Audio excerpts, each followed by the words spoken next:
একদম সহজ সরল বাংলা ভাষায় ভগবদ্ গীতা অনুবাদ করে তাক লাগালেন বাঁকুড়ার কন্যা। কঠিন সংস্কৃত ভাষায় গীতা পড়ে ওঠা সম্ভব হয় না সকলের জন্য, তবে বাঁকুড়ার এই মেয়ের বাংলা অনুবাদ করা ভগবদ্ গীতা এতটাই সহজ সরল ভাষায় লেখা যে নতুন প্রজন্মের একজন বাচ্চা ছেলে থেকে শুরু করে প্রবীণ প্রজন্মের পুরুষ এবং মহিলা সকলেই খুব সহজে ভগবদ্ গীতার রস আস্বাদন করতে পারবেন। বাঁকুড়া জেলার বাঁকুড়া শহরের স্টেশন মোড় নতুনগঞ্জের বাসিন্দা সোমা চৌনি সম্পূর্ণ বাংলা ভাষায় অনুবাদ করেছেন ভগবান শ্রীকৃষ্ণের মুখনিসৃত ভগবদ্ গীতা। জন্মাষ্টমীর প্রাক্কালে এই অনুবাদ করা ভগবদ্ গীতা উদ্বোধন করেছেন তিনি। কিভাবে হবে সেভাবে কিন্তু কোনো জায়গায় ভালোভাবে উল্লেখ করা নেই, হয়তো খুবই বিস্তৃত আছে বা খুব কম সংখ্যা আছে।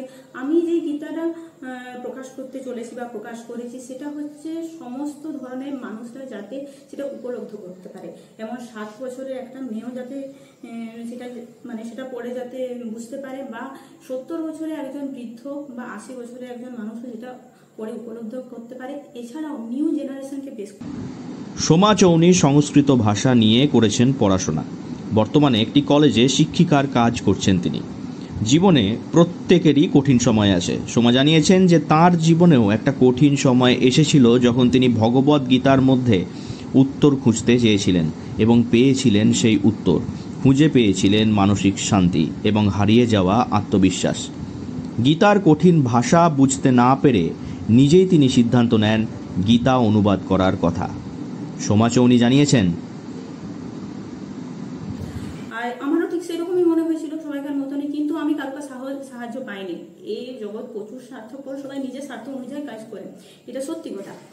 সেই জন্য আমাদের নিজে সেই সমস্যা কিভাবে আমরা বেরোবো সেটা নিজেদেরকে করতে হবে, আর ভগবানের থেকে কেউ গাইড হতে পারে না।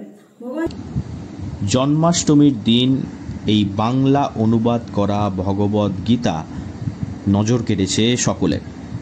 বাংলায় অনুবাদ করা ভগবদ্ গীতা রয়েছে আরও অনেক, তবে এই ভগবদ্ গীতায় পড়ে যে কেউ বুঝতে পারবেন এমনটাই দাবি করছেন যিনি অনুবাদ করেছেন তিনি নিজেই।